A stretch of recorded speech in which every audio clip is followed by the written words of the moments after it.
welcome to a very special edition of the On the Runs podcast, as we are going to highlight some of our best moments in the last 2 years of the Breast Cancer Awareness Series. Typically, though, I bring on my co-star, Miss Six-Star Erica, but she's not here. I can't do this alone. I wouldn't survive. So I brought in my super sub, Miss Adeline. How are you? I'm super good. What's going on? What's new? Fill everyone in. They keep saying, when's Adeline coming back on the pod? They see all the videos we post. They see you're doing cheer. They see you're like in big time comp season right now. Fill everybody in. What's up in your life? Well, I'm starting to practice for dance comp, and we just had a competition and we won championships. So we're going to states, and I'm really excited for states. Yes. So states is in a couple of days. If you do really well in states, though, where do you go next? If we do good in states, we go to regionals. Okay. And then what happens after that if you do really good in regionals? We get to go to nationals, which is in Florida, and I really hope we go. Oh, man, that's going to be super exciting. So we'll know soon, right? This coming weekend actually is states. So we'll know next week when the pod is back with Erica how you did in states. But I think we should catch up in a little bit. Let's get to the best of the Breast Cancer Awareness Series, Adeline. So I don't even know if you know what that is because how old are you? I'm 8. You're 8. So you don't know probably that's for you and Mom to talk about. But let's get to the best of here. Coming up first, we have last year, 2023. We have 3 amazing women. This is just randomly picked parts of the episodes where maybe there was a good story or a good message. We got some fun little clips here. So we have Jay, Sherry, and Chris Lewis. It's going to be great. We'll come back in the middle, and then we'll bring you back for the best of 2022. What do you say, Adeline? How does that sound? Good. All right, let's do it, guys. Enjoy the best of 2023, the Breast Cancer Awareness Series. Because I'm amazed how long this took. You felt that first lump and you saw it on Labor Day. Mm-hmm. You weren't diagnosed for another 10 months, but you went to doctor's offices. You even talked about, let's do a biopsy back in February. So 6 months after when you first felt it. Then you actually have the biopsy in July. So everything seems to be like, we got time, not a hurry. Is everything now speeding up? Like, oh, we got to do this test and that test and do all these things. Like, are they realizing now? Like, you just waited 10 months, almost a year. Not you, not you, Jay. This isn't your fault. But, and I don't want to blame anybody either, but it's been 10 months. It's like, now you're realizing we might have to up the ante here. Yeah, I think so. I mean, everything just went by so fast. I was diagnosed on July 8th and I had my first chemo on August 5th. And like, that's just freaking so fast. Right. But after all the testing came back, it did wind up being stage 3, grade 3, which is the most aggressive. Like, it doesn't really get much worse than that. So yeah, everything just went into high gear. Once we knew it was contained to my breast, and didn't spread anywhere else, we put the treatment plan went into place so fast and I won't say where I started my cancer treatment. I'll be happy to say where I'm finished and where I'm a patient now, but I won't name names, even though I want to. But I didn't even get the chemo education course. So everything I learned about the do's and don'ts of chemo, I either learned through my Instagram group, The Warrior Women. Yeah. Or I Googled it. Like, no one told me you can't have grapefruit while you're on chemo. Like, it could interact with it. Like, no, I did. Not that I eat grapefruit anyway, but I mean, I do like grapefruit seltzer. So, but that seems like an important thing you want to tell. Like, if it's going to make your chemo less effective, right? Like nothing. Oh, man.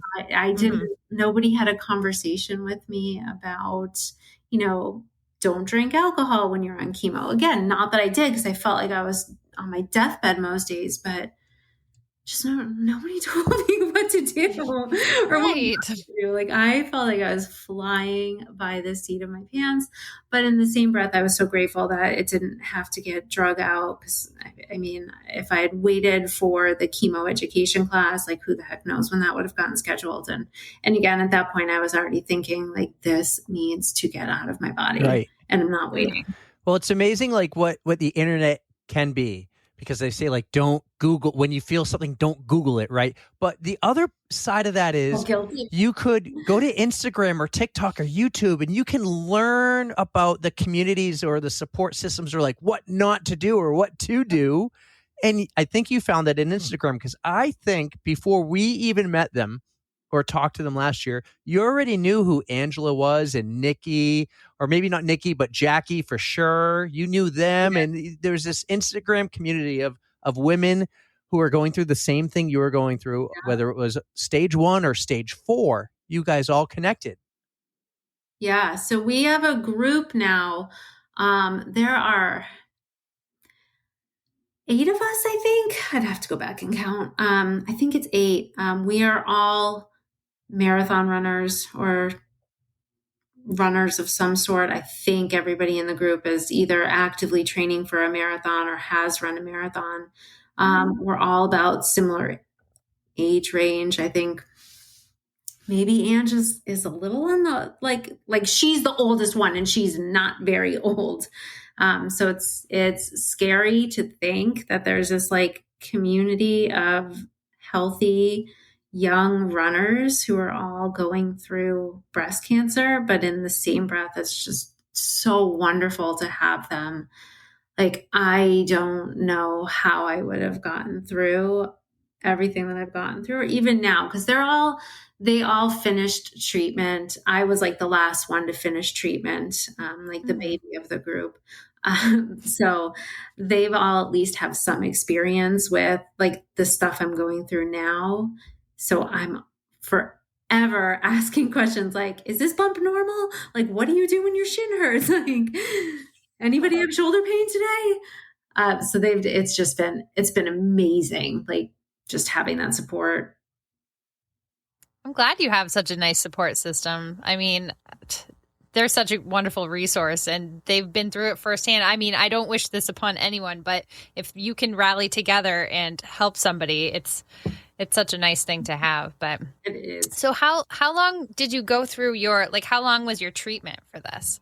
And did you just do chemo? No, I wish. If this story could only be like that neat and tidy and wrapped up in that bow. Mm-hmm. So I did chemo. I started in August with what is commonly referred to as the red devil. Ooh. Yeah, to this day, I don't like that. That doesn't have a good ring to it. I don't know how to pronounce the name of it. It's like shortened to AC, nicknamed the red devil because it's bright red. When you like in the IV bag, like it's bright red. Ooh. Yeah, I'll send you a picture later. It's that's kind of scary. This one's not in an IV bag. It's in you know what it looks like? It looks like you're at a Halloween party and like the sexy nurse is walking around with the Jello shot in the big needle. That's how. Wow. It goes in. So it goes in through an IV, but the nurse has to like pump it in through this needle. I'll send you a picture of it. The sexy nurse or the bag? I don't think the syringe. I think my nurse was cute, but she wasn't wearing the sexy nurse costume. Although I'm sure some of the like 80-year-old men in there would have appreciated it. Yeah. So anyway, I started that in August and I was in chemo. So the first, God, my memory is awful. The first 8 weeks, yes, the first 8 weeks, I went every other Friday. I had the red devil, and then one was the A and one was the C, and I can't remember which was which, but I got the red devil, the Jello shot one, and then an IV, like in a bag. So I got that for 8 weeks. And then for 12 weeks, every Friday, I went and got, it's called Taxol. It was the easy chemo. So if there's such a thing. Yeah, right. But I mean, after the Red Devil, it really did feel like a lot easier. Yeah. Like I was much more able to function. I wasn't quite as sick all the time. I wasn't sleeping all day long. But it was still awful. It was still chemo. So is the Red Devil, is that like the first step, like the most aggressive kind of chemo that is just trying to kill it? Like Yeah. I'm not sure exactly how it works, but it seems like that's kind of Well, what I'm it not is. really It sounds like even- it's knocking you out. I didn't have that chemo education class. Yeah, So yeah. I'm just kind of like guessing still at like what I went through, which is really shocking and disturbing saying it out loud. But yeah, I think you're on the right track. So It's- So the Red Go ahead, Devil, Eric. the Red Devil can kill cancer cells at every point of its life cycle, and it's used to treat a wide variety of cancers, not just breast cancer. It is called doxorubicin. I will never get it. I will never get it. You mentioned how you can't remember how to pronounce Red Devil, the words. that's I fine. can't pronounce it. So it's the Red Devil. I like that term a lot. Actually, Medical terms are the worst things to pronounce, though. bad. So awful. it's a better medical term than the durox. I can't. I'll never get it. I'll never get it. Deroxycyclas something. Yeah. Well, I can't pronounce things, but you mentioned your memory. So chemo fog, that's a real thing? So yes, I just had an episode of it right there. I didn't believe it. Like I was like, no, this is ridiculous. I'm not going to lose my memory. I'm not going to like be in the middle of a sentence and not know what I'm saying. And I'm an attorney, right? So my job is talking. Like that's what I do. That's what I get paid to do. Like go into court, talk, and fight for people. So I started noticing in I think around October, maybe like the beginning of October, that when I was talking, I sounded like a robot and I was talking really slow. And sometimes I would be in the middle of a sentence and I had no idea where I was going or what I started saying or what I was trying to say next. And that's when I realized that chemo brain is real and that I can't work anymore. So I had to go on medical leave, basically for that reason, because I sounded like an idiot and I didn't know how I was going to go into court and actually like do my job properly. So I worked all through AC, the Red Devil, the one that makes you super nauseous, the one that like makes you sleep all day long, the one where like you can barely get out of bed. I somehow worked. I have no idea how I worked. None. No clue. Looking back on it now, I was like so sick all the time. And it's just mind boggling that I somehow showed up to my job. And I think there's your will again. I think I did just okay. See it. Like nobody complained about probably because I was like the sad little chemo girl. Like no one's gonna complain. Your past clients are probably like, geez, I can't believe we won that case with her having chemo brain. She's a really good lawyer. Right? Or maybe the judges just felt so bad for me. They're like, whatever you want, Attorney Duncan, just go home and go to bed, please. You look terrible. So was your job like cool with you taking that medical leave? Like they were supportive enough in your journey that they let you take all the time you needed? Yeah, they were great. They were really great. No complaints. They just let me go. Good. It was, I'm back to work full time now. I was definitely not cut out for not working. I mean, okay, yeah, fine. Who doesn't love sitting around, being lazy, watching TV, like not having to get out of your pajamas? But then all of a sudden I was like, I think I'm having a mental breakdown. I need to be around adults. So yeah, I'm very happy to be back at work full time. It's annoying now because when I was, either working from home, now I'm back fully in the office. But when I was working from home or not working at all, it was so easy. I could just get the boys from school. I could get them from their practices. And now it's like, I'm in Manchester. I have to be back in Brookline by 4:30, 5 o'clock. Like, this is impossible. I have to leave work early every single day. But it's fine. It's fine. So we're in October, and we'll continue that journey in a moment. But let's go back to July when you were diagnosed. And let's talk about Justine and Nicole, because at one point they told us kind of how you shared the news with them, but then they really like jumped up and they're like, we're going to do some things for you. Maybe they didn't know right away what they were going to do, but then they decided on the 5K for Jay. So take us back to when you told them and what your friendship was like from that moment on. Yeah, I'd say that was definitely like a defining moment, right? In a friendship.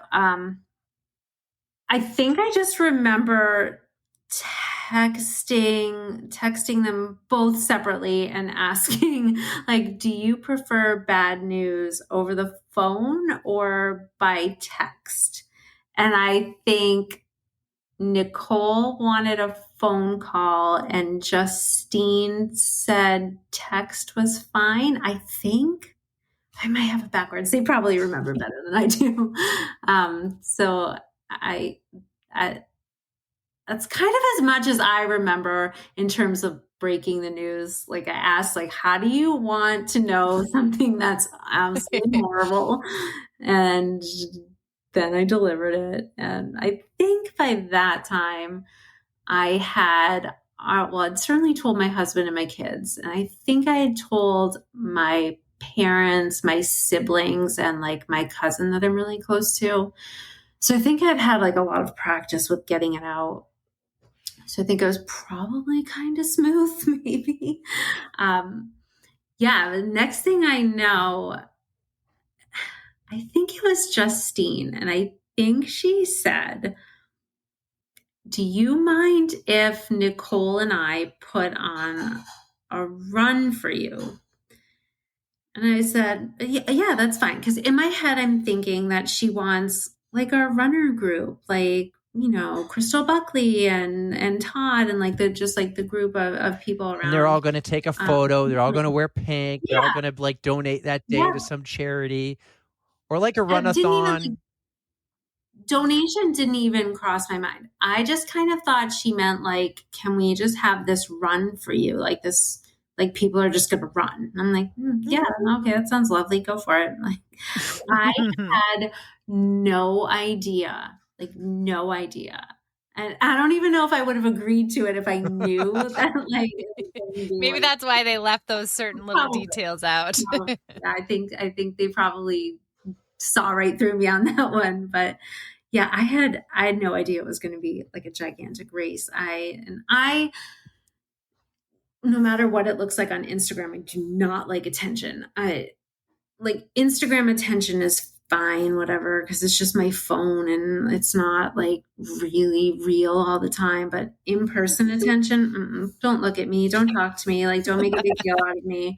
I don't like it at all. So it's a very uncomfortable day for me. Meanwhile, I'm bald and I think I had lost my eyebrows and my eyelashes like that week. So I'm like, cool, I look like an alien now, just in time for this race. Yeah, I was not expecting. I was expecting a group of people running around like Manchester or something silly. I was not expecting a freaking 5K, like a legit race with a finish line. Well, people did that. People actually who couldn't make the 5K, they did group. We have friends of ours who I don't even know if they're friends of yours, just they know of the story, the 440 crew. They did a pink run for you the week. Yep. A lot of people signed up virtually and they did their runs, and other people did something who couldn't make it. They still ran for you. So it still happened. But again, this 5K for Jay was much bigger, I think, even for them than they imagined. At one point, Justine's like, I can't have 200 people walking in my house and using my toilet and having the pipes burst. I need porta potties. Like, it turned into such a big deal.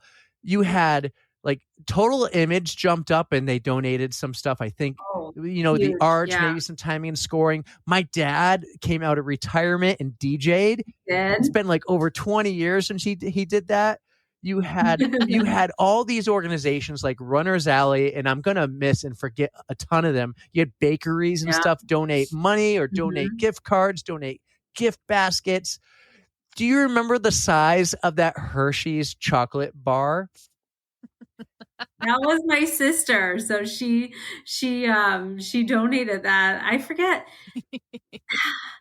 And she might have been working. She's in food sales.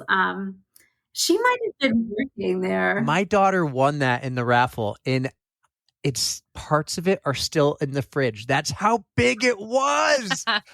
Like, it's buried in the back because we don't want them to see it. Does chocolate go bad if it's just 10 months later? Does it go bad? It's been almost a year. No, I don't think chocolate goes bad. All right, I'm allergic, so it I would don't know. never last around me. I have zero willpower with sweets. That would not last. Would you like me to bring you like a big chunk? We're talking, this is still big. I can bring it for you. Sure. Yeah, Send me a chunk. You can give us the 1 year test. Is chocolate still good?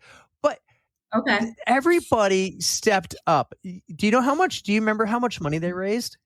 Yeah, it was like $5,000, I think. I mean, it was $5,334 to be exact. Yeah. We're talking New Hampshire, small community, just doing this on Instagram. I mean, we tried to get WMUR to say something, but it was maybe we asked too late.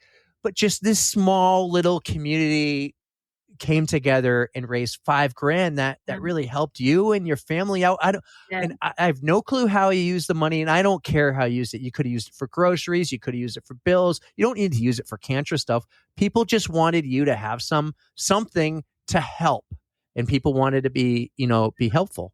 So incredible. Yeah, it was such a huge help, especially I mentioned earlier that I went out on medical leave, and short-term disability was fine. I got that without a problem.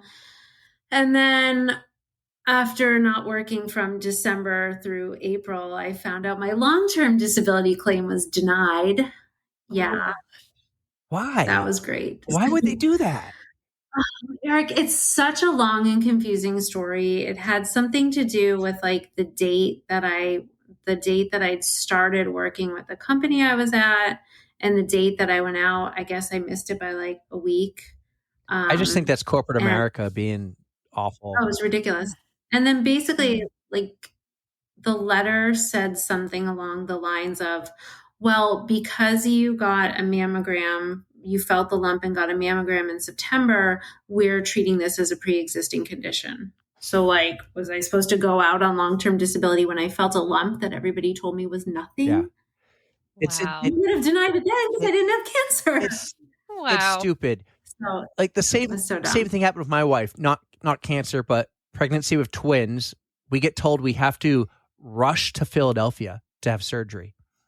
And the insurance company says, oh, you shouldn't have to. You should just be able to walk out of the hospital. No, you have to be on bed rest for a week. We had to go and spend money on a hotel, 20 total nights in a hotel, by the way. Like, and they're like, the hospital's like, you really need to stay overnight. And insurance is like, nope, no, you don't. And the doctor's like, yes, you do. And it's like the whole fight. Like, well, what do we do? This is going to cost us $20,000, or do we chance it? Like, it's insane. It's absolutely insane. I just got an explanation of benefits yesterday that said it's denying a claim for $25,000. Like, cool. I don't have that. You're not getting that from me. No. It's got to be a mistake. It has got to be a mistake. It has got to have been denied for some weird reason, but I couldn't even bring myself to deal with it today. I'm like, it's nuts. We still get bills. Calling. It's insane. It's like, how is this not taken care of, the Elliot? Come on. I never got a bill for chemo. Like, you just keep waiting to go out to the mailbox and be like, oh, that's a big one. But I don't know. It's like I've been done for almost a year. Does anybody want money from me? No. Hopefully not. Yeah, it's what a scam, what a joke. But it really is, and it's sad. It's sad and awful. But That's why we do these things. That's why friends like Jay and like Justine and Nicole step up. That's why they do it. And if it happened to, I'm sure any other friend, you would have done the same thing. And everyone steps up. Heck yes. So I hope I never have to, but going through it firsthand, I promise I will.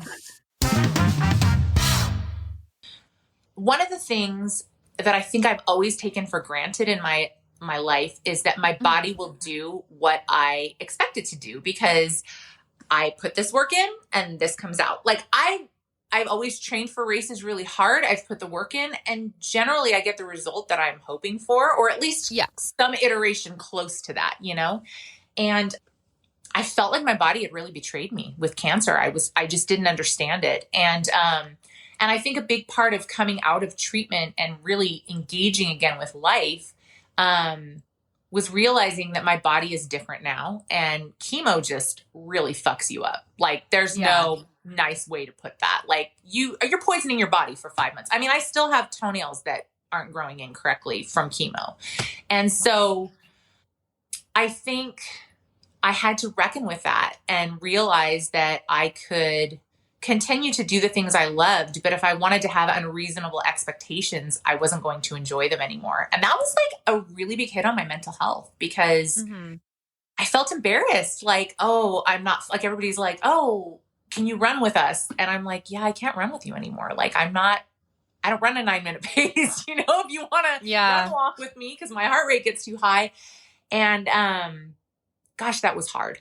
I would imagine it's similar to if you have like a catastrophic injury or something like that, where you have to totally rebuild, or if you have a lung injury or something. I'm sure you guys know of people or have talked to people that have had that, but just this, October month alone last year and this year, everyone seemed to have the same, a very similar experience where they were here before cancer and then they were here after, but they're building, but they have to do everything differently because so much has changed. And the heart rate was one that others have mentioned before. So where were you before 2020 and COVID, before you were first diagnosed? I would say I was in the best shape of my life. I mean, I was coming out of powerlifting and getting back into running a bit, but I was really strong. I was really muscular. I felt really pleased with where I was at aesthetically, which I know we're not supposed to talk about that, but come on. I would look in the mirror and be like, all right, damn. Okay. And as somebody that takes care of myself, that felt really good. My hair was way cuter than it is now. Can we just say chemo curls, not where it's at? I mean, I'm very happy. I think they're adorable. It came back so curly. I don't. Is that a thing? Because yours is curly, Jay's is curly, our friend Jackie's is curly, and it looks like from before they had straight hair. So is like chemo curls a thing? That's totally a thing. Like crazy curls from chemo. I don't know the science of it. I don't know if anybody does. And often it'll grow back a different color. I'm going to Google this. So weird, right? It's like that poison just being like, oh, and then we're going to curl your hair too. Give you something else to deal with. Mm-hmm. Yeah, seriously. I think looking back, I didn't appreciate how much of what I wanted to obtain I was actually living day in, day out. And now I look back and think, gosh, I was always hungry for more. And I never really took the time to say, not that I've arrived at where I wanted to be, because are any of us really going to feel like that? But I don't think I really appreciated how much my body did for me so consistently. Mm-hmm. So Google.com says, this is a cool website, Google.com. I don't know if you've ever heard of it. Do you like your chemo curls first? Whatever. You know what? Okay. I'm all about accepting where I'm at right now. So yes. They're not permanent. Google says they will go away. Oh, okay. Yep. Does Google say when the fuck they will go away? Can you ask Google that? Yes, it does. It says, well, now this might not be good for you because I don't know how long it's been since you had chemo, but within 6 to 12 months, usually your chemo curls will go away. It's been 1 year. All right. You know what though? Google. I guess badass in a certain kind of way. And I think this was a really hard pill to swallow, but also I will say, I think that it's made me a much better person. Can I just say, this is, as I say, this is Sherry 2.0, right? So this is my first marathon as Sherry 2.0. It's slower than any of the marathons that I've done in my previous running career. But what an absolute experience to run at that part of the pack and hear the conversations and see the absolute community, teamwork, people teaming up with other people they don't know. I saw these girls, cutest girls that were like just dead, saying, okay, like hey, okay, what was your name again? Okay, like Jennifer, let's run to that green sign. Do you think we can do it? Yeah, we can do it. And just seeing people, like the goodness of humanity. And I'm like, I would have never gotten to experience this. This is so cool. And so I think it's been an exercise in asking myself the real reason why I do things and accepting responsibility for what I choose to do rather than feeling like a victim and like I'm blown back and forth by circumstances, because this is my body now. I can choose to accept it and do what I can with it, or I can be pissed all the time. But either way, like that's my choice, you know? So that's been, I have to learn that like over and over again so many times. Make it your new mantra. Just repeat it like as many times as you need to hear it. Absolutely. Make it stick. Absolutely. And this is, I got, I can do hard things tattooed on my wrist. So I can remind myself that, sometimes you do hard things and it's Boston qualifying and that's hard. And sometimes you walk the last miles of a marathon and you're not sure your body's going to keep going. And that's your hard thing. And they're both hard things. They just look a little bit different. So your body's been through hell. You got to be proud of all those little milestones. Gosh, definitely, for sure. You have to learn to celebrate like the small wins. And I think you have to learn that consistency is putting little drops into a big bucket, and it takes a long time for that to fill up. And you just have to keep putting the drops in, even though like that's not sexy content. Nobody wants to see like, oh, look, I ran a 13-minute mile again for 5 miles and I didn't feel horrible. Nobody wants to see that, but that's what you have to do. So how was the St. George Marathon this past weekend? It was awesome. It was such, I was talking to my coach, Alex. She's awesome. Have you guys heard of Tactic Nutrition? Anyway. No, but shout it out. My coach is with Tactic. She and her wife run Tactic, and she was asking me, how the race went. And I thought one of the coolest things was I didn't judge myself. When I had to walk, I walked. When my joints started like giving way, I was like, I'm not going to be embarrassed about this. Like I came here to finish. I came here to finish and to have a good attitude and to do my first baseline marathon and see where I'm at and challenge myself. And you're going to do that today. So like, I was a little nervous because there was a 6:15 cutoff. So I was like, okay, like you can't walk too much, but let me tell you, oh my gosh, I have to tell you this. It's so cool. So you know how sometimes in races you go like this with people and you see them and then they go slower and then you see them again. So that happened with this gal. And we started chit-chatting around mile 12 and she's like, oh, my earphones died. And so we started running together and talking, and she had a shirt on that said she was running for Liz. And so I asked her who Liz was, and she said she was her sister-in-law and she had breast cancer. And she had run this marathon 11 times, but she had recently had a recurrence of her breast cancer and was now on hospice. And so she wasn't well. And so they had this big family that all came, and they were all wearing these, matching shirts, and they had all either done the full or the half marathon to honor and support Liz, who couldn't do it. So I ended up running the rest of the race with her, and it was just a really wonderful experience. Her Liz's husband ended up joining us as he had a muscle pull in the race and was our pace because of that. And we just really connected over how shitty cancer is and how fragile life is. And when we finished, I had bought a hat for the race that said "fuck cancer" on it because it's one of my favorite sayings. And I was able to meet Liz after the race and tell her that I had gotten to run with her husband, and I gave her the hat. And it was a moment that really brought together for me that running doesn't always have to be about PRs and times. It can be about being exactly where you're at and being grateful.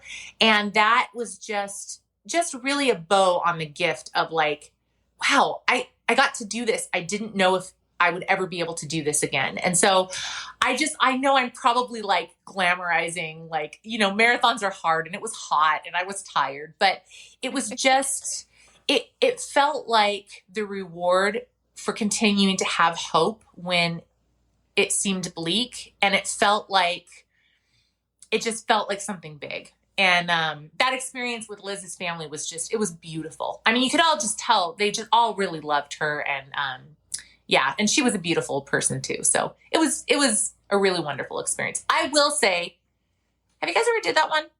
Nope. I have not. Nope. Okay, don't let anybody tell you that's a straight downhill marathon. There is a lot of fucking hills in that marathon. I was like, oh, look, another fucking hill. Oh, look, a 7% grade. That's cool. No worries. We'll just run up this. Like, no problem. So, there was that. But anyway. You did it, and you made some friends along the way, and I did. That's a wonderful takeaway. But all right, Sherry. So if you're familiar with the podcast, we have our own Spotify playlist, and we like to invite the guests to add whatever song they are feeling at the moment, anything that just pumps you up, makes you feel good. Would you like to add a song? Oh, I think so. But it might be on there already. That is okay. Okay. Just whatever you like. Kesha, Woman. I don't believe we have this Shut one. Up, Steve. If I want to I'm a motherfucking woman, okay? Whenever he goes, whenever I hear that, I know I'm in trouble. If I'm blasting that song, he's like, oh shit, what did I do? This is 100% yours because I do not believe we have that on there. So. Yeah.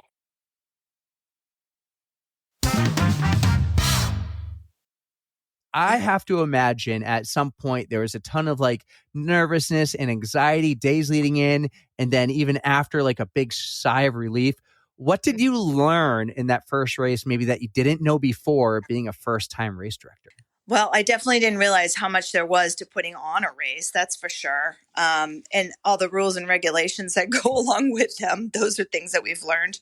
But just realizing the community that we have and everybody that came out, like that to me was amazing. I'm like, where are these people coming from?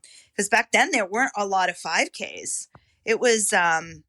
So that I learned, I'm like, okay, we can do this because we can bring all these people together and keep them healthy. And I'm still kind of doing like the gym thing at the same time, we got the same philosophy going. So I love that.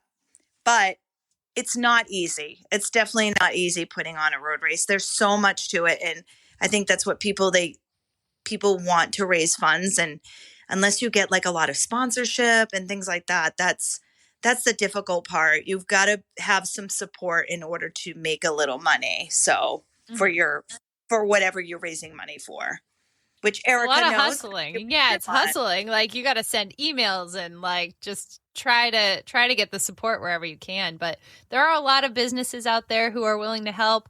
A lot of people, deep pockets. So yeah. It is work, and I appreciate everything you guys have done over the years. Like I've run so many of your races, and they were just so much fun. You guys made such a great environment for everybody to just come down and enjoy themselves, and that's really what it's all about. It is, and I think that was the thing. We wanted to be personable. Like we wanted people to feel like they could come over and talk to us, and we like to get to know our participants and say hi to them and name them by name as they cross the finish line and, build relationships with people. That's what we love to do. And people still like comment on that, which is really cool. So when Erica just did her first race back in April, it was May? With a lot of help from Chris and Lisa. Yeah. Well, she did a great job.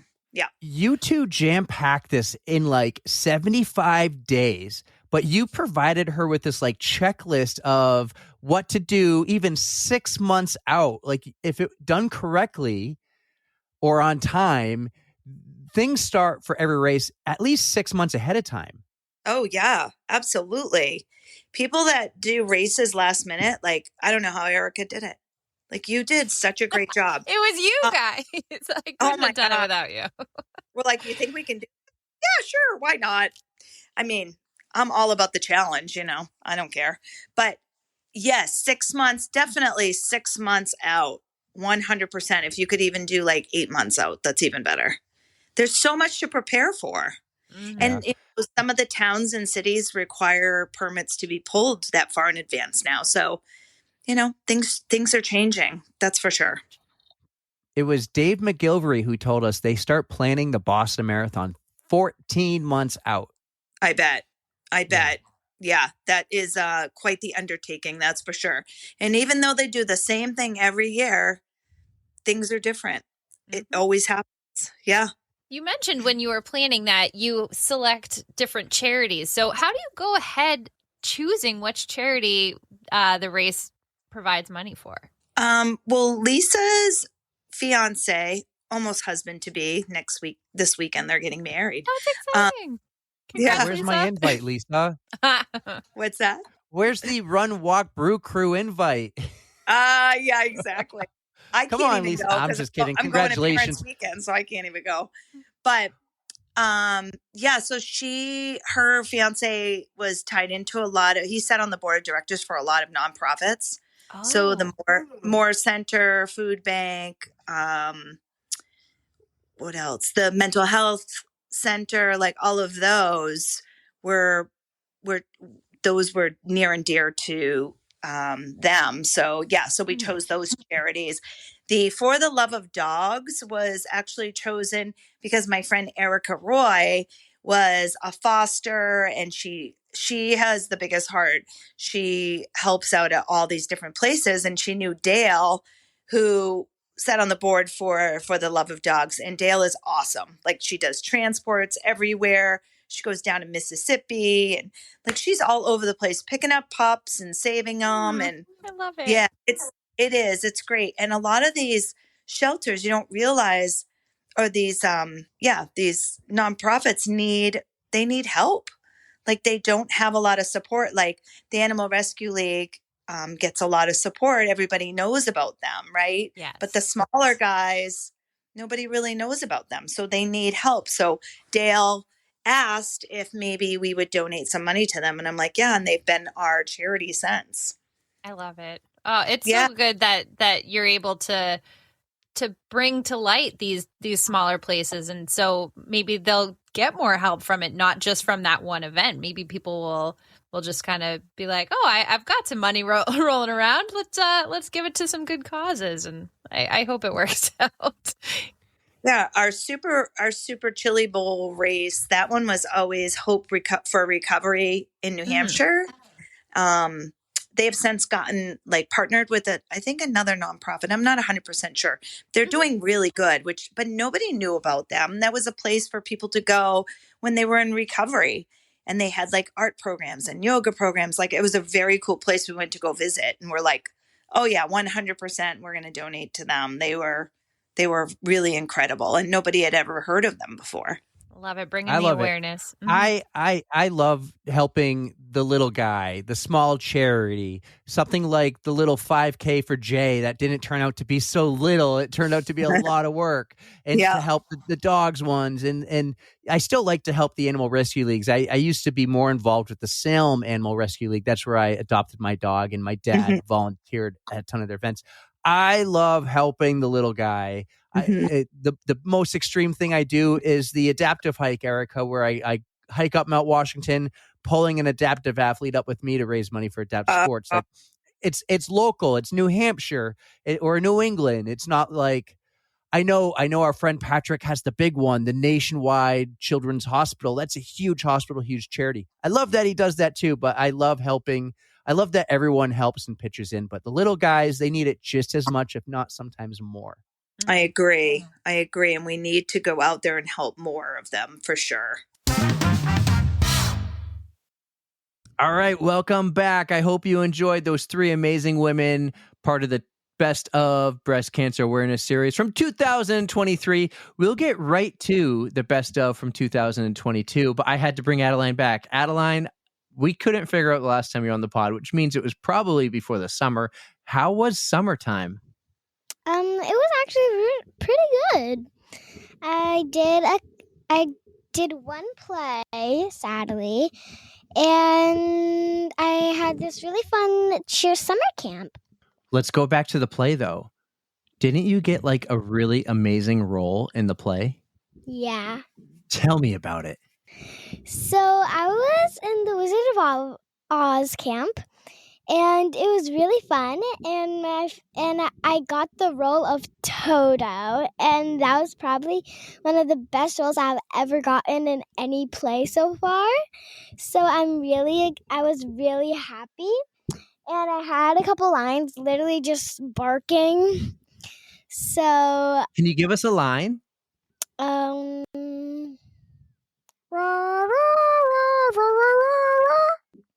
That was actually really good when you did that, because you're like, somewhere over the rainbow, but in a Toto voice. And then you had some other really funny ones when you'd go up to someone and you'd kind of growl. Oh yeah, that was really fun. I loved seeing you on stage, Adeline. The best part about that play, though, was that you were on stage for like 98.2% of the entire play.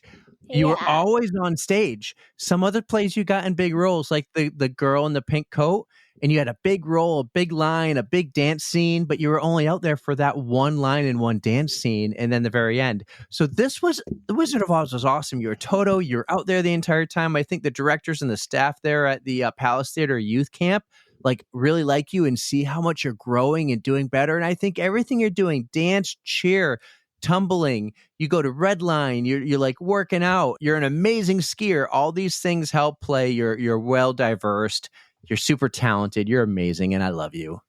Thanks, I love you too. So I think now we got to get back to the Best of Breast Cancer Awareness series. We should go back to the start of this whole thing.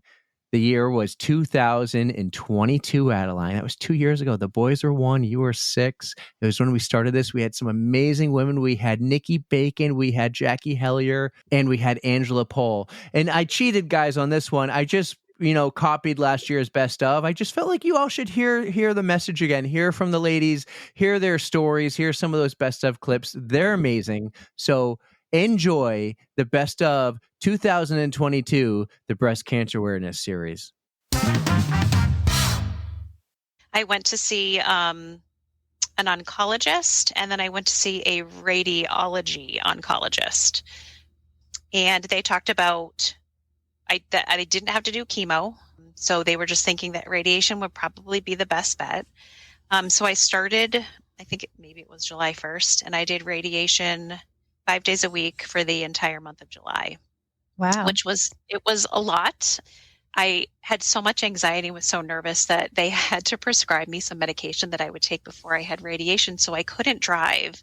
So my sister-in-law, Meredith, who is also a teacher, who lives right across the street from me, volunteered to drive me to all of my appointments. And the ones that she couldn't do, my sister did. But the best part about Meredith was Meredith used to do, I think it was Relay for Life. And so she has this trunk full of she has the Hulk, she has like a track star. And every time she'd pick me up, she was wearing a different costume. And so I have pictures of her. It was awesome. And I'd be like, what is she wearing today? So she would come dressed as something. It just made it so much easier. Because again, I was going in there alone. Mm-hmm. And I would do my radiation and I would come out alone, but she'd be in the car. And one time my sister was in the entire Hulk costume with like the mask and everything, just sitting in the car waiting for me. And she said, the looks people were giving me were crazy. Are we talking like full green, like muscles and everything too? Oh, that's amazing. Shirt, purple pants, the head. Yeah. Yeah. Was she ever wearing a horse head? No horse head. Have you seen that before? Have you seen the people who have like a horse head at just above the shoulders and the big nose? No, I'll have to ask her to put that into her trunk. You know what would have been great too is everyone wears that dinosaur costume. It kind of like blows up. There's a little fan and the little arms, and it has the window. Yeah. That would have been really funny if you like walk up the door and here it comes. Little arms for a hug. And it would be COVID safe. Talk to me about healing meals. So we are really good friends with my husband's best friend and his wife, and they've been best friends since kindergarten. They live in Connecticut, and they happen to know about this program called Healing Meals, which is a program out of Connecticut. When I was doing it, it was more geared towards people going through any kind of treatment. So they have volunteers that they work with. They have a dietitian and a nutritionist, and they make meals for specific reasons. So they make meals that help you recuperate from whatever kind of treatment you are going through. Oh, wow. That's a really cool thing. It's the most amazing program. The people who work there, the volunteers, the co-founders are just the nicest people I've ever met. And so, because we live in Massachusetts and it's out of Connecticut, our friends were our delivery angels. So every Thursday, they would drive up with the bag of meals that was good for 5 days. And we would have a little visit, a little that I was receiving radiation treatment. And the meals sometimes came with like little things that they would make. Like, I'll never forget, I have this like little ice cream cone that has like floofy hair and it just has a smile. It's just stuff to make you happy. They wrote little notes like, we're thinking of you, we're hoping you're feeling well. You could just like tell that these meals were made with so much love and so much care and so much thought went into this. They really helped. Like, I really believe that eating these meals helped me recover quicker than I might have without them. So it was just like this wonderful program, and they definitely hold a special place in my heart. There's another story about them, which I'll wait for a little bit later to share. Mhm. But our friends who were these delivery angels were just amazing. They knew how much these meals could help, and they sure did. And they were wonderful. That's an amazing program. So they helped you get through your recovery. So this brought you through to the end of July, and you must have been due to kind of celebrate that you were finally finished your treatment. Yes. So the last day of treatment, my sister, my sister-in-law Meredith, and my husband all took me to my last treatment. When I walked out the door to meet them outside, I don't even know why they were all standing outside, but I walked out the door and the three of them were wearing shirts that said, "No one in this family fights alone." And it was very sweet. My husband was holding flowers. I love peppermint patties, so they all had like huge peppermint patties for me. So I went to radiation, and then we all went out to lunch after. And then we just decided to have the people who helped support me the most during this journey. We had them outside for a party.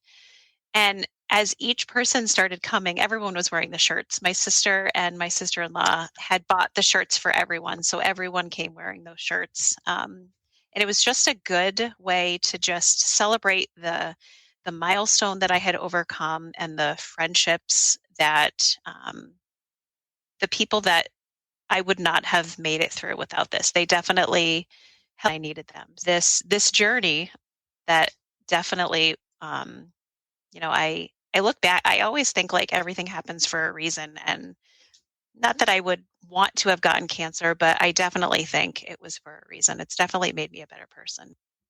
It's such a like you put like this idea of something in your head, and then it didn't kill me, then a marathon is not going to kill me. So I was like, I talked to a couple friends and I'm like, I'm thinking about running a marathon, and they're like, let's just do it. And I said, okay. So I looked into it. We have a local running store. So they every season do a training program for something. You can always find something to run for. So we noticed that they were starting a half marathon training program for Hartford. And so we said, let's just do it. Every other training run I had done was by myself. And I thought, so I joined them, and they are the best.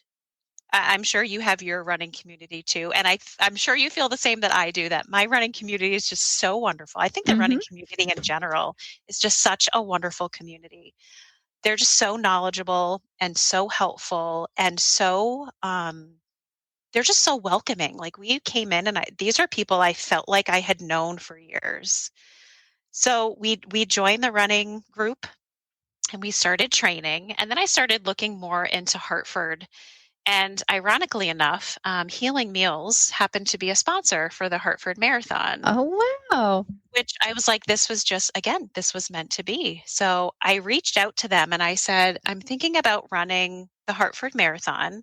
This is who I am. I benefited greatly from your program. I'd love to join your team and raise money for you. And I think within a day, I got like 3 emails from the co-founders and then some other people. And they were like, we need to meet. We need to talk. We definitely want you on our team. So they invited me down to their kitchen to see how the meals are made and where they're made and to meet some of the volunteers. And No way. I took my husband with me, and it was just, you walk in there and you can just feel the love. Like, it was such a warm and kind community. There were children volunteers there. There were adult volunteers. And the most special part of it, and I always get choked up when I talk about this, because being on the other side of it, you don't kind of realize what they're doing for these meals. So being able to go into the kitchen and seeing what they're doing. So before they start putting the meals together to deliver them, everyone there kind of stands in a circle, and each person gets the name of someone that a meal is being made for that week with them. And these people who don't know, they didn't know me, but they said my name for the entire month of July. And they made those meals out of love, and you could feel it. You could definitely feel it in there. So I said, I need to run. I wanted to do something. I wanted to pay them back. I wanted to just pay someone back. I was so grateful for everything they had done. So we met, and then I became part of their marathon committee. And so we talked about how I could help with people in the program, and then how we were going to inspire people to donate. And so I kind of became their spokesperson in a way, which was very cool. And so the day before the Hartford Marathon, they had a meal for everyone who was running and for all of the like big sponsors who donate money. And Ellen, who is one of the co-founders, said, will you just get up there and tell your story? She said, I think the people who are here need to hear it. They need to know who they're donating to. And so I got up there and I told my story, and so many people came up to me after and too. We know who the meals are going to. And I think it just put a face to like a check that you're just writing out. It was like, these are the people that this is for. So it kind of all came full circle. And so I ran the marathon, and I got a side cramp in mile 1. Oh, and no. so Ooh. and it lasted the entire marathon. And so any goals that I thought I had kind of went out the window. And I said, you know what? My number one goal, I want to be smiling when I cross that finish line. And so my mother and my sister-in-law kind of followed me along the route. My sister was holding a sign that said, you think you're tired? My arms hurt from holding the sign up. So they made me smile the whole way. They were, I think, like every 3 to 5 miles. So that was awesome seeing them there. And then when I was running down, have you guys ever run Hartford? I have actually. I did 2018. I ran Hartford. So when like you're running down the mum line to like the finish line, it was just like, I can't believe I did this. Like, it was just like, I was like, this has got to be a dream. Like, it was just crazy. I never thought I could do that. And I'm running down the mum line, which is like the thing you picture when you're thinking of running down Hartford. And my husband is there, and my mom's there, and my sister's there, and my kids are there. And then right at the end, because the sponsors were allowed to be there, was Ellen, the co-founder of Healing Meals. And she just like caught me, and we just both cried together, because she and her community was one of the reasons why I could be there that day to run that marathon for them. So it was so powerful. I'm so grateful. I definitely think this happened for a reason for me. And I try to live my life that way now, that it all happens for a reason. You might not know it at the time, but definitely there is a light at the end of the tunnel. That story. Oh my God. That's such an amazing accomplishment for such an amazing cause. And I'm just blown away by your positivity throughout the whole process that you went through. And I'm just so proud that you are just so glowing on the other end. I can feel the sunshine and positivity radiating off of you. Just It took a while to get to this point, you know, like you just wonder, like, why me? It definitely could have been different. Like I could have had a different treatment. I could have had a different form of cancer. So I do feel lucky that if it was going to be cancer, that it was this type. But people kind of came out of the woodwork. Like people were just there to help and just to make sure I was okay. And it really makes me so incredibly grateful. And it makes me want to give back now. You know, I feel like I took when I needed it, and now I'm ready to give back because I don't need it anymore. Absolutely. So my husband and I kind of reminisce about this whole process a lot. And kind of when the marathon was over and everything, I said, I am so lucky and grateful just to get back to the point that I was. And he said, Nikki, you are not the same person you were before cancer. He said, you have gone and done things you never thought you'd do. He said, you are so far beyond the person that you were. He said, you took this diagnosis and you literally made yourself a better person. And I said, wow, I never really thought of it that way. But I never would have ran a marathon ever, nor did I think I ever could if I did not have cancer. So it's definitely changed my outlook on things. It's made me do things I never thought I would do. And I feel like telling the story is so important to me because if I can help one person, you know, then I've done my job. I love that because you never know who's listening. And what if we have 100, 500, 1,000?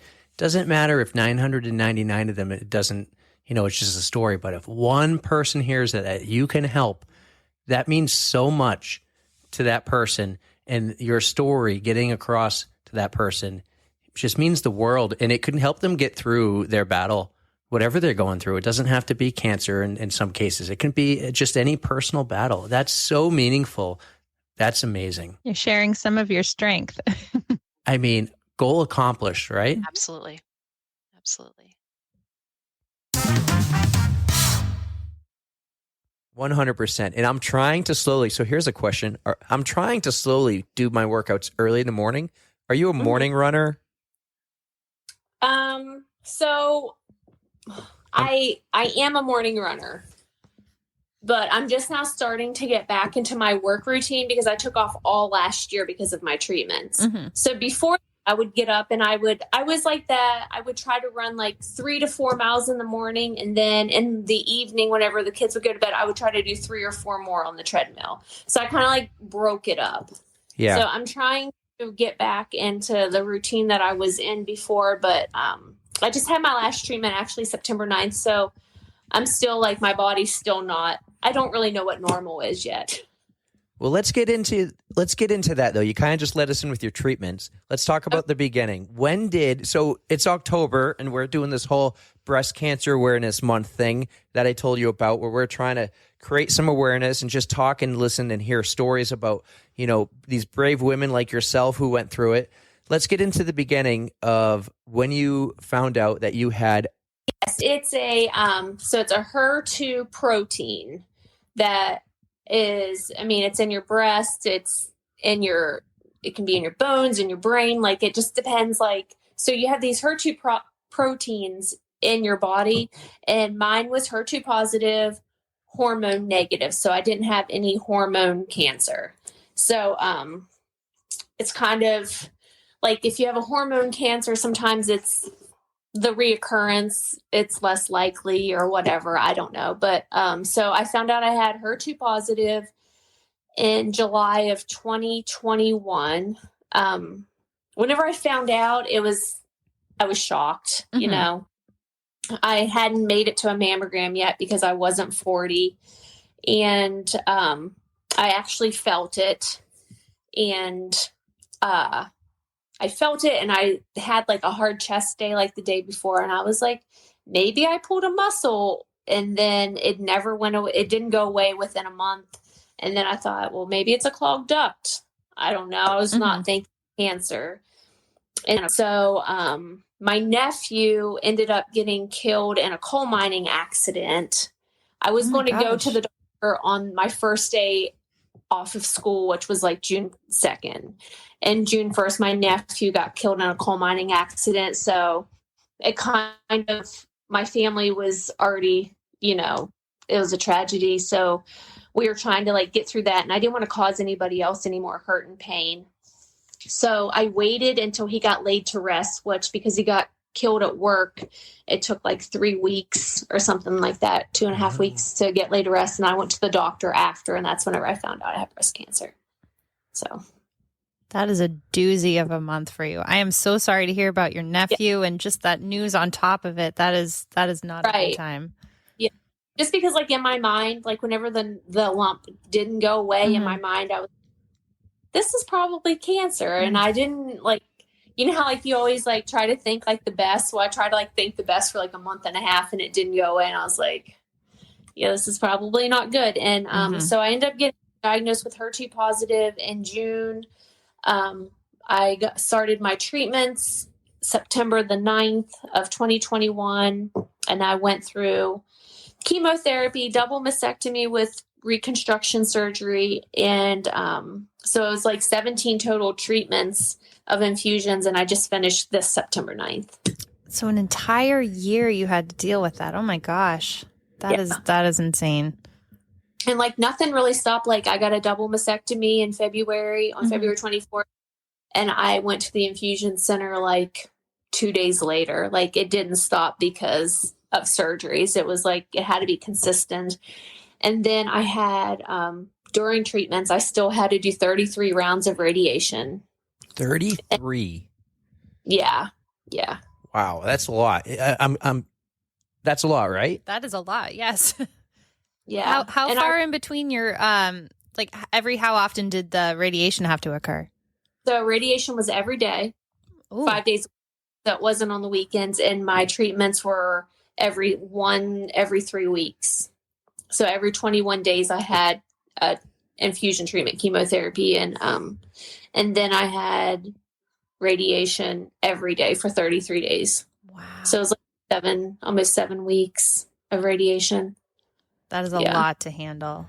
So when you're doing it 5 days in a row, how are you in between sessions? Are you able to go home and exercise and feel okay? Or are you like tired, worn out? What's going on then? Okay. So whenever you like chemotherapy, my first 6 were very intensive. So the first 6, I would go to chemotherapy. It was like 8 hours long. It was like forever long. I was in there all day. Wow. And then I'd be there and I would meet my mom because my husband would be home with the kids and doing sports and stuff. I would walk with my mom after chemo. And then for about 7 days, my exercise was just walk. Like I would set a goal. You're going to walk 1 mile or, 2 or 3. And then I would finally build up enough strength and I would ride my bike. And then I had about 3 days before treatments where I could actually like run a little bit, but it was pretty tough. So I had my last intensive treatment after Christmas. And then I started 11 treatments, but they were like not as intense. They were more targeted. Those just made me nauseous for about 5 days. And I was able to, so like whenever I say feel good, it's like I was able to function in life. Yeah, a little bit better. But then radiation knocked me on my ass. So radiation was fine until about number 13. And then I just got so burnt, it hurt to like put a sport bra over my armpit. Oh. And it just made you so tired. It's terrible what people have to go through to live. Oh my gosh. And even now, like, so my last radiation was in end of May, and to put on deodorant, it still hurts under that side. And then to like put a sport bra down, if I don't like stretch it out, it feels like it's like ripping my skin under my arm. Oh my gosh. So even though it's been like 6 months or so, it still really has the effects on you. Yeah. Yeah. I'm still super sensitive. I went through, it's called the Revital program. It's for breast cancer, double mastectomy patients. It's to help with like range of motion. But like when I lay flat, I still don't have like my full range of motion on this side. Now, why do you think it's more on it's your right side you're pointing at. Why do you think it's more on your right side? Because this was the side I got radiated. Just my right side was radiated. Was that the one where you found the lump?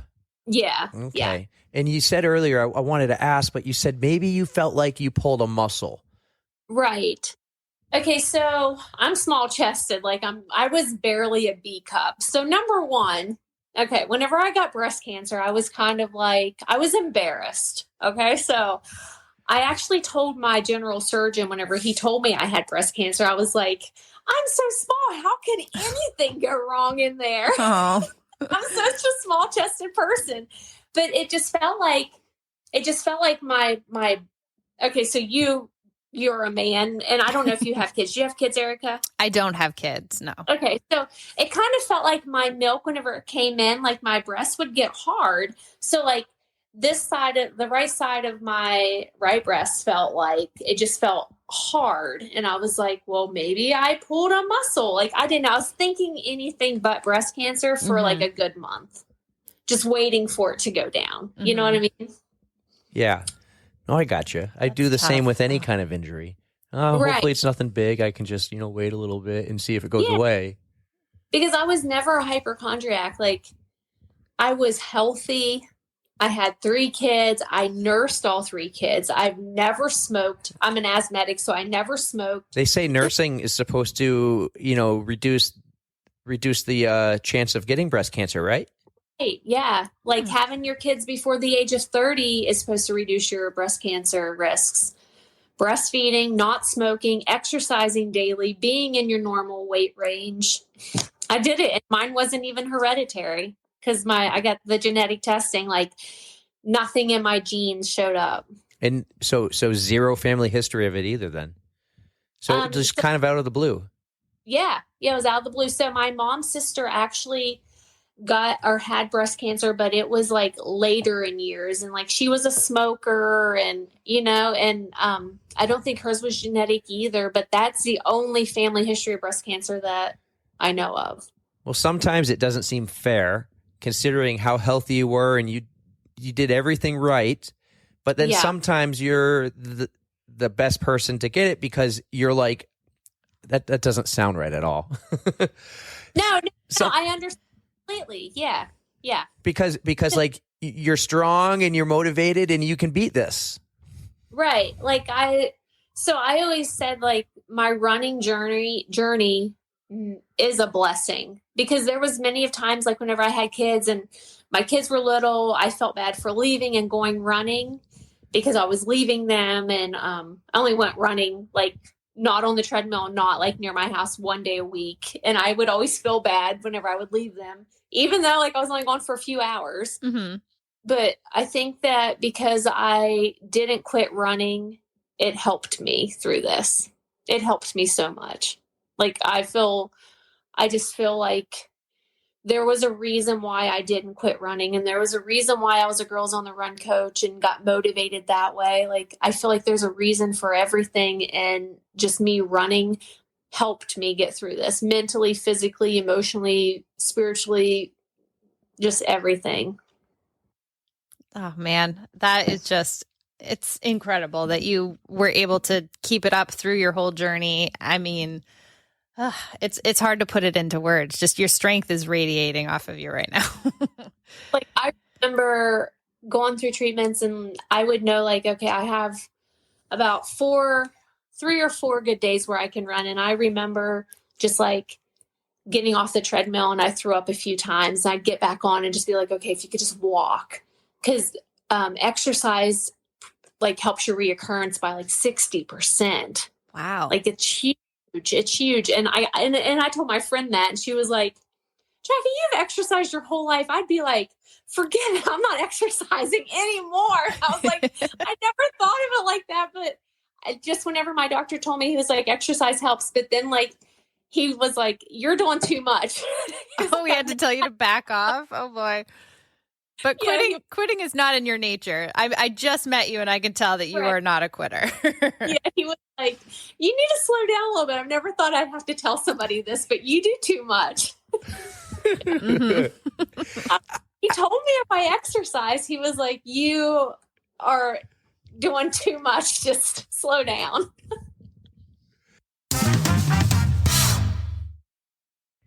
On January 4th of 2021, I was diagnosed with stage 3 HER2 positive breast cancer.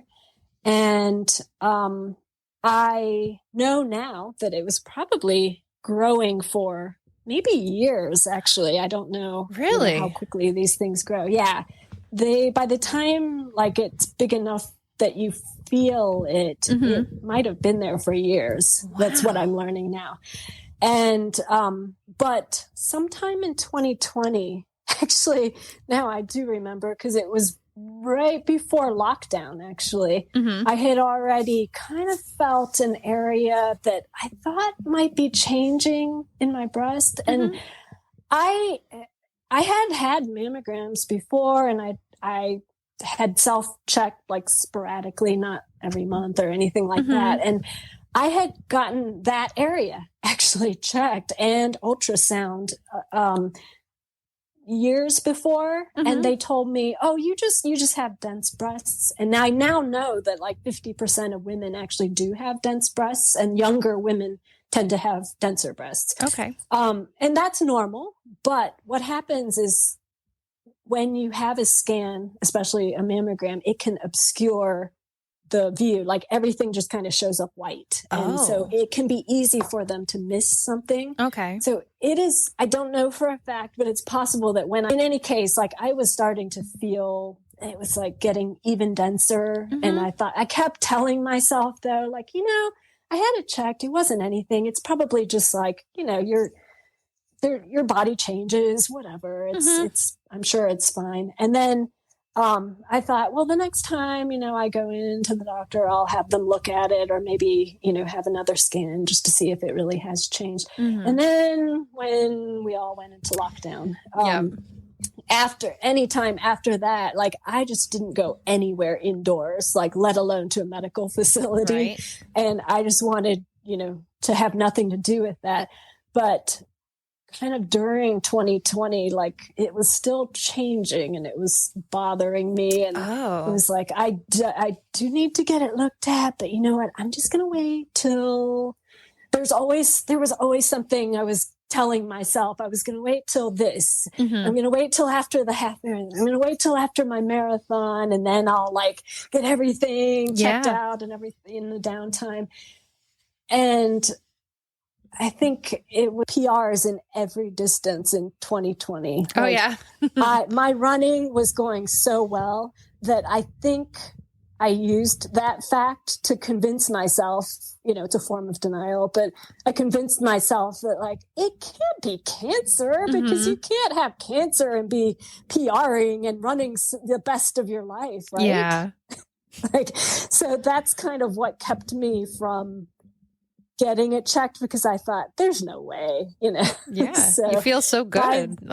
Exactly. It wasn't bothering me. It wasn't stopping me from running or anything. So I thought it could wait. And so when I finally did get it checked out and then diagnosed and, I went through all of that, I half wasn't surprised, because it was always in the back of my head that if it is, then it's really bad at this point. But probably it's not, it was still kind of like that. So once I was diagnosed in January, when I actually announced it, it was already stage 3. And the thing with breast cancer, so I didn't know this before. Like I always thought, well, you start at stage 0 and then stage 1, 2, 3, you like advance. And then hopefully it doesn't get to stage 4, which is when it spreads in other parts of your body outside.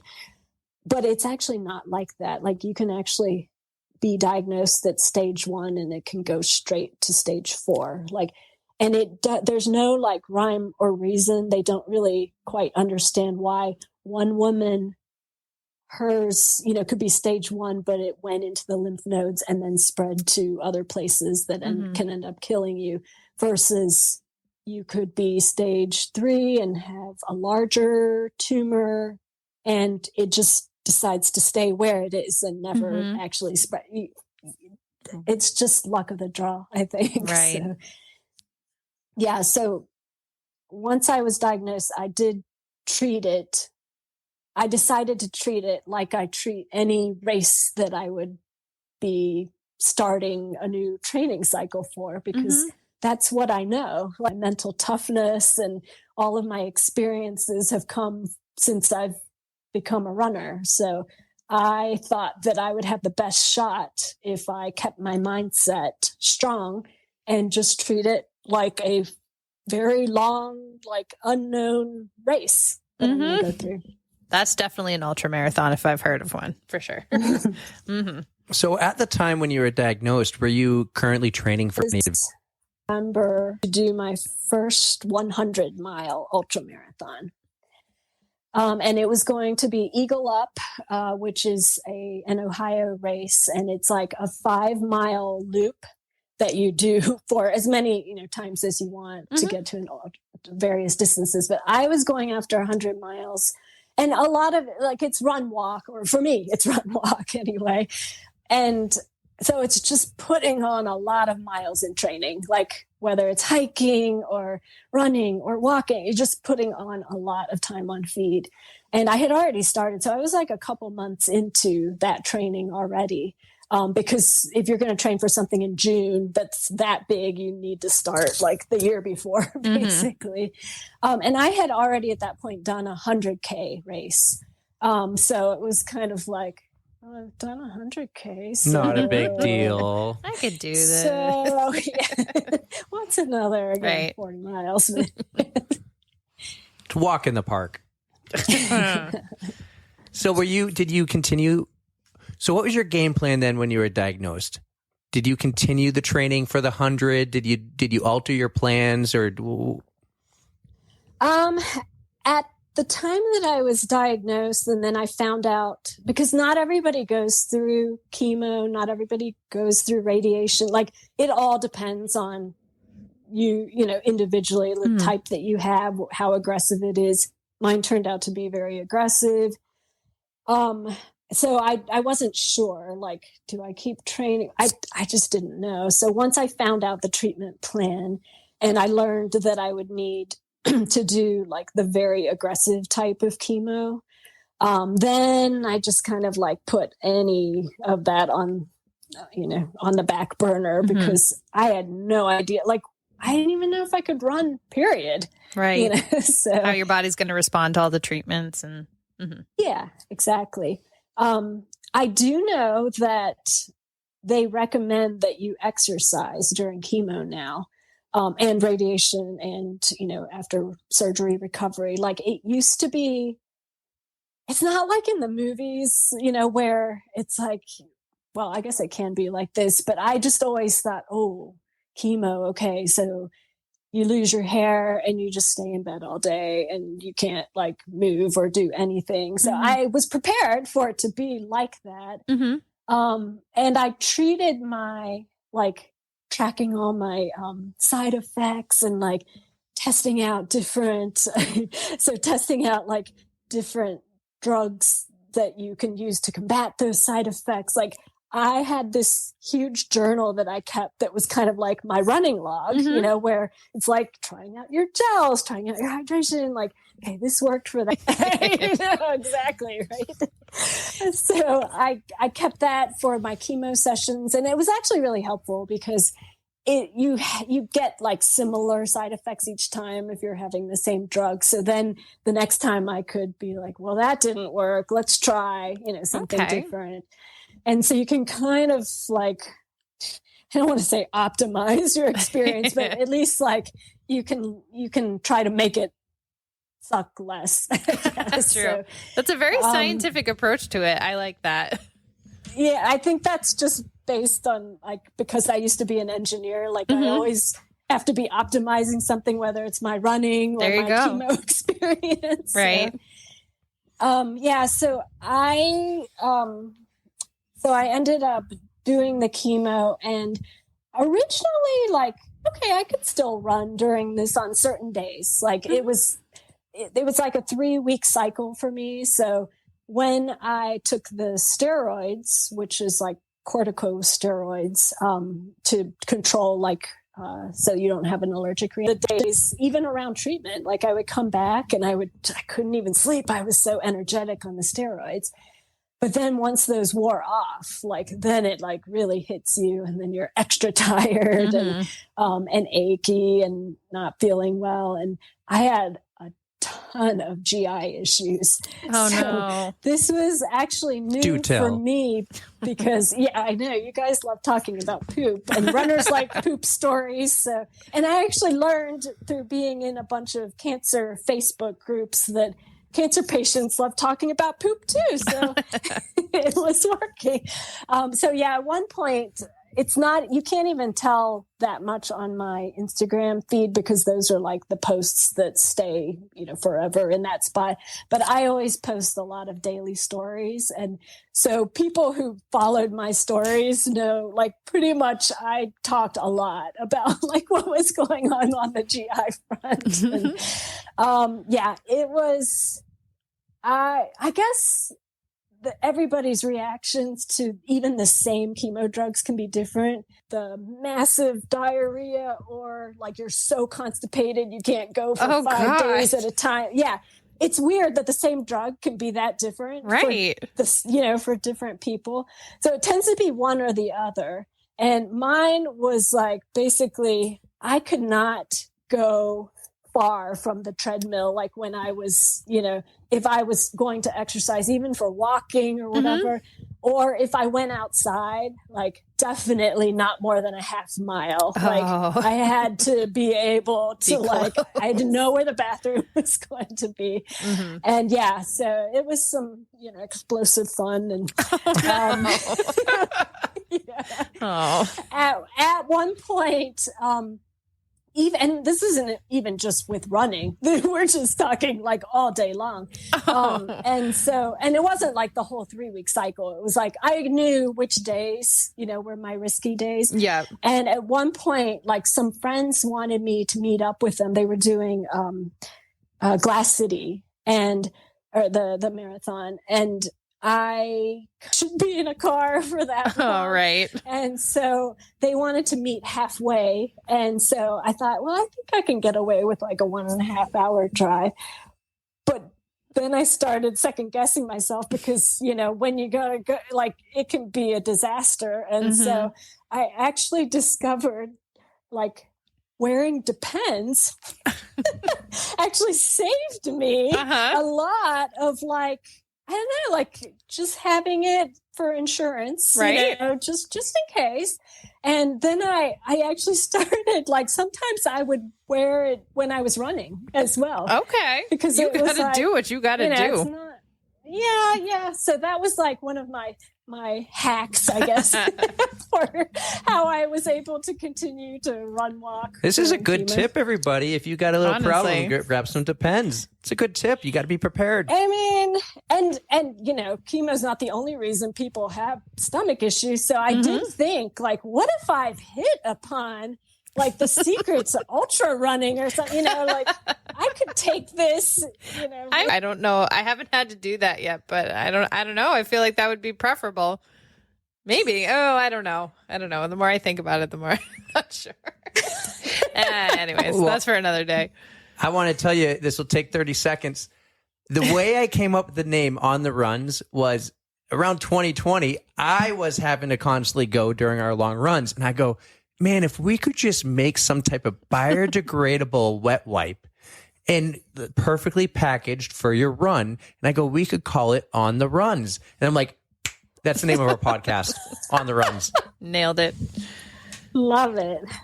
Okay, so I found a quote from a People magazine article. Again, not a big deal. She's in People magazine. You said this, that you 100% believed you would beat this. What was it that was in you to make you so confident? So this is also something that I learned about mental training through my running journey. So I, for the longest time, could not figure out after a goal, and not everybody is, of course, but you hear the advice is you've got to believe in yourself. You've got to, you have to go into it with confidence, because if you already are going into a big race and you just have so much self-doubt and you don't think you're going to make it, I don't know if I can do it. You're probably not, like, unless everything like magically comes together. But if you already in your mind believe that you're probably not going to, or only if this and this is, happens. But I just could not figure out how to like make myself believe in the run. This is with running. And so from, I want to say 2019 or 2018, I started like really studying all about mental training and running and sports psychology books. And I listened to every podcast I could, come across where they talked about like how to get mentally tougher. And one of the concepts that I learned about that was kind of game changing, just this confident or you're not, it's not like that. It's actually a decision. It's like something you can control. You're in control of this. And so believing in yourself and feeling confident is something that you have to actively practice, and you have to actively do this. You can't, it's not like one day I don't, and then the next day, okay, I decided I'm going to, and now I believe, I'm going to hit all my goals, and, I'm going to beat cancer and everything. So in order to get there, like, you have to consciously like look for, I mean, it's cognitive biases, but you can choose to focus on negatives and like all the reasons why you're not going to get that race goal. Oh, I missed that long run. Oh, I didn't hit my paces, in that one split. So I'm sure that's going to derail my whole race now. You can nitpick. You'll find a million reasons not to, believe that you're going to get that goal. But you can also find the opposite. You can keep looking every day, like actively looking for reasons to believe that it's possible, that you can do this. And so this is like something that I learned, and what did contribute to my then being able to like PR in every distance after like years of plateauing with my running PRs. And so I took this concept when I started with the cancer journey and thought, well, I'm not in control. I can't control everything. I can only control what I can control. I can control my mind. And so that's why I decided, I'm just going to go in this and look for reasons to believe that I'm going to be one that makes it. Like, I'm going to make it out of this. And I will share my story. And it doesn't mean like you can just believe yourself into a cure, or something like that. Like, sometimes it's not the patient's fault if the drugs don't work, or anything like that. It's not because they didn't try hard enough or, suffer hard enough or something like that. But I can at least mind with like the positive reasons why I'm going to make it through this. And, I just kept putting it out there for myself, mostly, to get myself through all of that. But then in doing so, and like writing my own pep talks and things like that, I found that I was able to like help so many other women as well in the cancer community that were going through it. And I learned all of that through running. So that was like one of the things I wanted to do, is like share how what I learned from running like really helped me through the cancer journey. That is so well said. Thank you. Thank you, everybody, for listening to On the Runs. And thank you, ladies, for telling your stories. Yes, thank you so much. Adeline, thank you for filling in. This was so much fun. I'm glad we did it, but it is late. Way too late. Don't tell Mom how late it is, okay? You need to get to bed, but I think you need to say the key words that Erica always says. What does Erica say at the end of every podcast? Don't forget to stretch. 3, 2, 1, yeah!